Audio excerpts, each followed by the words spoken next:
But another area that I think will really have a seismic impact on how we view content is VR. Yeah, that's right. So, any sort of, virtual reality, 360, 180. And just to be clear, 360 is when you can see all around you, 180 sort of more peripheral. Okay. Um, that industry is expected to be 120 billion by 2020. And that's Wow, in 2 years. 120 billion. Yeah, so there's a lot of That's opportunities. amazing. So, I would urge those content creators out there, really build for that experience, and if you own a digital media or technology company, think about that as part of your strategy. And let's park here on the VR thing for a second, because I want to make sure we also talk about the nuance between VR and AR, right? Hmm. So describe the difference between VR and AR, and let's talk a little bit more about where those opportunities exist. So what's AR?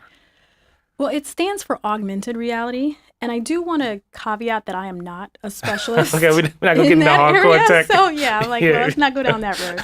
Okay. So, I really couldn't tell you the nuances. I Mm, just stick with VR because I know what that is. totally. So, And but no, fair enough, fair enough. But uh-huh. it is something that every time I'm at a conference or any meeting, everyone's talking about. Everyone wants to be in that business. It Mhm. is something people are really focused on.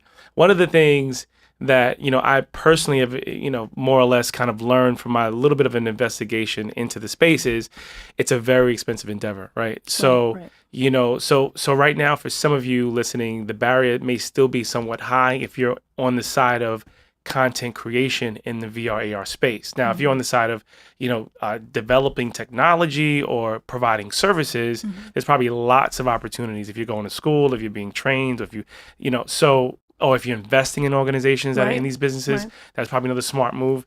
But yeah, I do know that right now, at least from what I've seen, it's pretty expensive to create a VR AR experience around content at the moment, unless you have probably a great sponsorship or great partnership.